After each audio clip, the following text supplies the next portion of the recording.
It's prom season, and stretch limos, super extra promposals, and the inevitable matching vest dress combos are everywhere. But here's something you probably didn't know. Prom actually has a pretty racist and sexist backstory that some teenagers have been fighting against for decades. Prom was originally used to keep young people in line by reinforcing gender norms and classism, and these ideas are woven into the annual high school ritual today. Take Wilcox County High School, for example. It was history in the making in Wilcox County this weekend. The Georgia high school made history for finally hosting its first desegregated prom in 2014. And as recently as 2016, a Pennsylvania student was banned from prom for violating the dress code.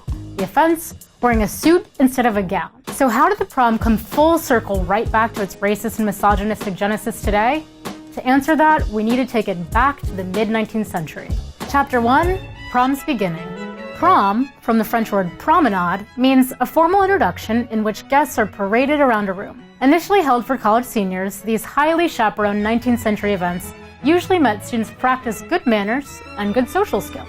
These formal lunches continued at universities during the 19th century before making their high school debut. Chapter 2, the debutante ball. At the turn of the 20th century, a new trend was emerging. Borrowed from the Europeans, rich families began throwing elaborate debutante balls for their daughters. I mean, elaborate. These balls had one purpose above all else: to install daughters of well-to-do families on the social scene. And by social scene, I mean the dating scene. After all, we wouldn't want young women to think they had a purpose other than marriage and baby making, right? So, rich daughter meets rich son, and one day they have rich kids, and the status quo cycle continues on and on and on, and what year is it? Chapter 3, MiddleClass Makeover.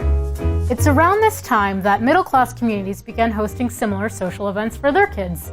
But because they didn't have the means to recreate the same level of extravagance as the upper class, they turned to school-sponsored dances. AKA, teach my kid how to date, but also, I'm on a budget. Enter the Democratic Debutante Ball, or, as it became known, the prom. This event meant that students from all financial backgrounds had the option to enjoy the social ritual. Chapter 4, Rules, Rules, and more rules.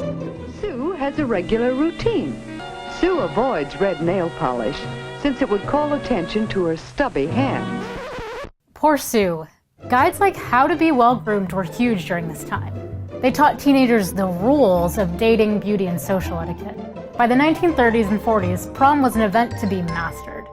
The 1938 dating guide, Gentlemen Aren't Sissies, offered blatantly sexist advice to the youth. You don't win prom princesses, you buy them, like show horses. So romantic, right? This kind of sexism continued in the 1950s as the rules of grooming and courtship intensified. As one dating guide put it, girls who try to usurp the rights of boys to choose their own dates will ruin a good dating career. He has a special way of asking. Look mighty pretty tonight. Thank you. Can I have the next dance, please? I'd love to. Didn't I see you in Smooth, isn't he? He doesn't embarrass her by asking if this dance is taken, which might imply that she hasn't been asked. Yeah. Insert facepalm emoji. Chapter 5, the Unseen Proms.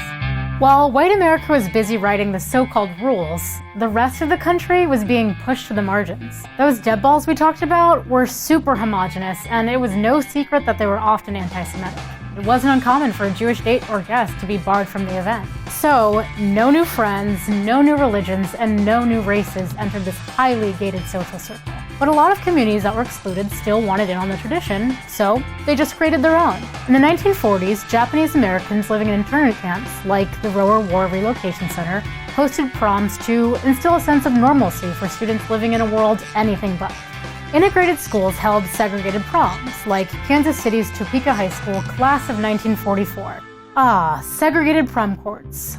Full-page spread for King Bill and Queen Mary. And there's Lloyd and Barbara.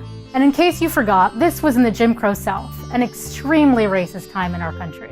Jim Crow laws that segregated races in the South, created between the end of the Reconstruction era up until the beginning of the Civil Rights Movement of the 1950s. Young people of color were pretty much by default excluded from the prom system. By the 1960s, the Civil Rights Movement took center stage and more students were protesting against inequality. In May of 1963, Birmingham, Alabama actually canceled prom, punishing students at 2 African-American high schools for their participation in a protest known as the Children's Crusade. It was a demonstration where students walked in protest of segregation. Many were stopped, arrested, and jailed for their participation. Chapter 6. Pushing back. Are you starting to see a trend? Prom was just a sign of the times. It kept groups of people exactly where older generations wanted them. But teens caught on and slowly started to push for progress. Some girls took on prom's strict dress code. In 1987, 4 senior girls were banned from prom after renting tuxedo jackets and pairing them with leotards. They never even made it to the front door. Some teens of color took on the racist undertones of prom. One high school in Wedowee, Alabama was the center of attention during the 1994 school year when the white principal announced he wanted to ban prom to keep interracial couples from attending. So while the prom wasn't segregated, it was pretty clear that students were to attend with an escort of their own race. Long simmering racial tensions sprang up in the town, fights broke out, and the school was even torched by an unknown arsonist. The prom did happen, but civil rights leaders in town set up an alternative dance for students who didn't feel safe going to the school dance. Actor Morgan Freeman was outraged that his hometown high school still had segregated proms. So, in 1997, Freeman offered to pay for a prom in Charleston, Mississippi. He only had one stipulation: that all races would be able to attend. And guess what? That didn't even work. Shocker, his offer was declined. Can you believe this is over 40 years after Brown versus Board of Education? It would be another 11 years before the proms were desegregated. And when that day came, Freeman donated the cash to make it happen. There's even a documentary about his efforts, Prom Night in Mississippi. Chapter 7. Prom Today. Despite setbacks like this, prom has come a long way. Remember the Alabama students who lost their prom in 1963 after the civil rights protest? 50 years later, in May of 2013, they got their prom. 2015 saw Utah's first transgender prom queen. And this year, with 49% of the vote, one South Carolina school bent gender norms by crowning a 2-piece gown-rocking prom king. Small victories in the fight against discrimination and sexism at prom. But we're not there yet. One school in Jacksonville, Florida, unfairly shamed female students by putting up posters with examples of gowns worn by good girls. I'm sorry, good girls? Have we actually stooped to belittling young women in the name of a dance? This Memphis, Tennessee high school is reevaluating dress code guidelines after a student was turned away from her 2018 prom for wearing a pantsuit instead of a dress or a suit and tie. So, despite the fact that we've come a long way, prom still proves to be controversial in so many communities. Prom is supposed to be a celebration, but that celebration is still loaded with so many discriminatory stipulations. Why do we still feel the need to control what students wear and who they go to prom with? And what does it say about us as a culture that we care so much about upholding the traditions of this historically discriminatory event anyway? While more and more schools and towns are becoming more and more progressive, we still have a ways to go to make prom the party it should be for everyone.